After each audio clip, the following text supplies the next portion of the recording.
ଦୂର ପାହାଡ ଜଙ୍ଗଲରେ ଚିଲ ଆଉ ଚେଲି ନାମରେ ଦୁହେଁ ସ୍ୱାମୀ ସ୍ତ୍ରୀ ରହୁଥିଲେ।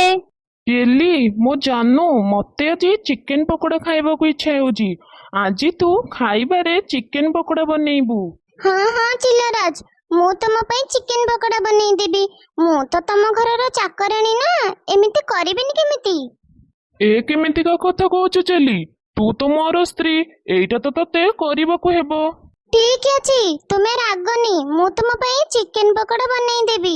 ଏହା ଶୁଣି ଚିଲ ସେଠାରୁ ଚାଲିଗଲା ଆଉ ଚେଲି ରାଗରେ ବକ୍ ବକ୍ ହେଲା। ଯାଉଛି, ମୁଁ ତ ଏ ଘରର ଚାକରାଣୀ ନା। ମୁଁ ବାହା ହେବା ଦିନଠୁ ସବୁବେଳେ ହିଁ କାମ କରୁଛି। ମାଲୋ, ପୁଣି ମତେ ବଜାର ଯାଇ କିଛି ସଉଦା ଆଣିବାର ହେବ। ତାପରେ ଚେଲି ବ୍ୟାଗ ନେଇ ବଜାରକୁ ଗଲା। ବାଟରେ ତାର ସାଙ୍ଗ ଗୋରି ସାଙ୍ଗରେ ଦେଖା ହେଲା। ଚେଲି, ଏତେ ସକାଳ ସକାଳ ତୁ କୁଆଡେ ଯାଉଛୁ? ଆଲୋ ସାଙ୍ଗ, ତୋ ପାଖରେ କଣ ରହିବି? ମୋ ସ୍ୱାମୀକୁ ପରା ଚିକେନ ପକୋଡା ଖାଇବାର ଅଛି, ସେଥିପାଇଁ ମୁଁ ବଜାର ଯାଉଛି କିଛି ସଉଦା ଆଣିବା ପାଇଁ। ଯେବେଠୁ ମୋ ବାହାଘର ହେଇଛି, କେବେ ବି ମତେ ଟିକେ ବସିବାକୁ ଦେଉନାହାନ୍ତି। ସବୁବେଳେ ତ ଖାଲି କାମ କରୁଛନ୍ତି ଆଉ। ଆଲୋ ଚେଲି, ତୁ ତ ବାହାଘରଠୁ ସବୁବେଳେ ଦୁଃଖରେ ଅଛୁ ନା? ମତେ କହନା, ମୁଁ ତୋର ସାହାଯ୍ୟ କରିବି। ଆଲୋ ଗୋରୀ, ମୁଁ ତତେ କଣ କହିବି? ଏମିତି ଦେଖିଲେ ମୁଁ ଗୋଟେ ଧନୀ ଚିଲର ସ୍ତ୍ରୀ, କିନ୍ତୁ ସେଠାରେ ମୁଁ ସବୁବେଳେ ଚାକରାଣୀ ଭଳି କାମ କରୁଛି। ଆମ ସ୍ୱାମୀଙ୍କ ପାଖରେ ମୋ ପାଇଁ ତ କେବେ ବି ଟାଇମ ନଥାଏ। ଆରେ ଆରେ, ତୁ ତ ବହୁତ କଷ୍ଟରେ ଅଛୁ, ହେଲେ ମତେ ଦେଖ, ମୋ ସ୍ୱାମୀ ଦ୍ୱିତୀୟ ବିବାହ କରିଛନ୍ତି।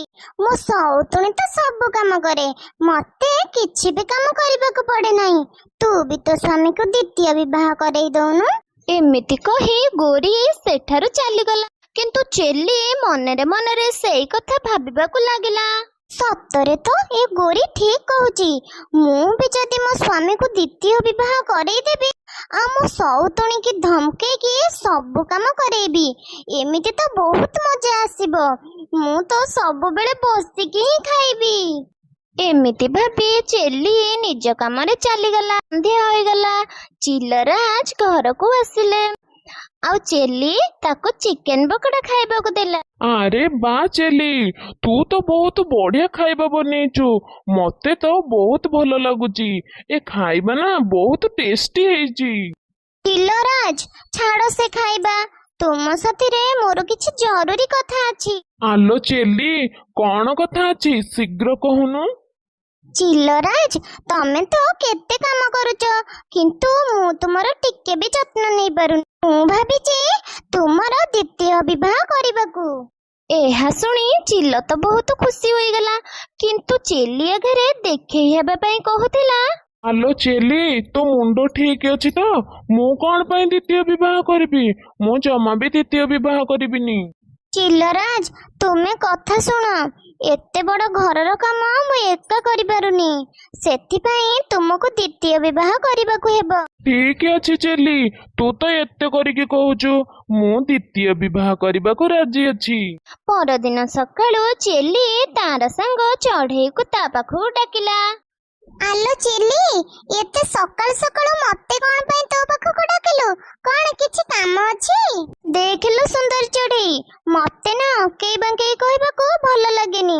ମୁଁ ସିଧା ସିଧା କହିଦଉଛି, ମୋ ସ୍ୱାମୀ ବହୁତ ବଡ ବିଜନେସମ୍ୟାନ, ଆଉ ଆମ ଘର ବି ବହୁତ ବଡ।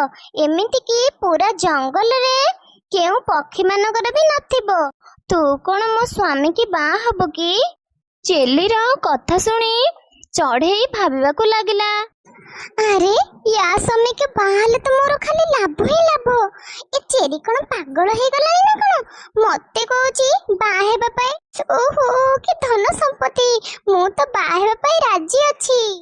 ହଁ ହଁ ଚିଲି, ତମର ତ ଚିଲ ନା ମତେ ଭାରି ପସନ୍ଦ। ମୁଁ ତାଙ୍କୁ ବାହା ହେବାକୁ ରାଜି ଅଛି, ଆଉ ଆମେ ଦୁଇ ଜଣ ମିଶିକି ଏ ଘରେ ରହିବା।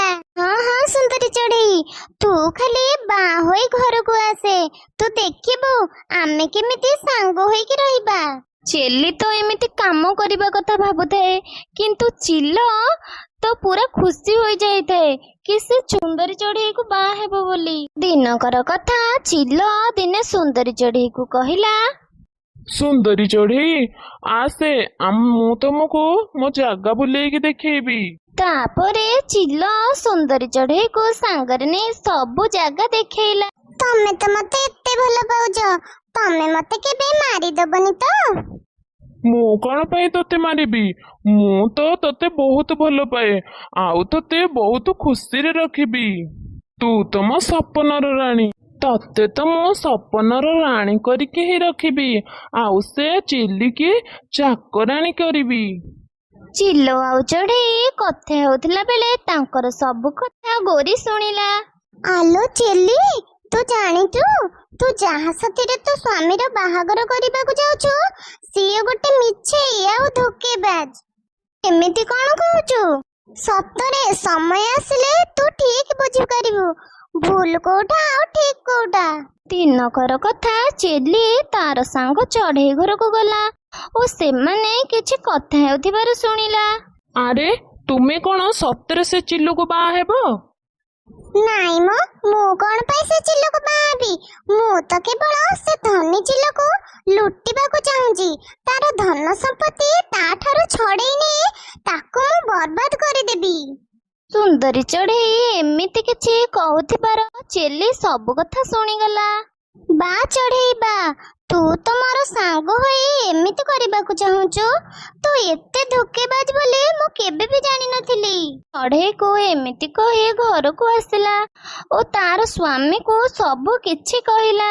କଣ କହିଲ? ମୁଁ ତାହେଲେ ଦ୍ୱିତୀୟ ବିବାହ କରିବିନି?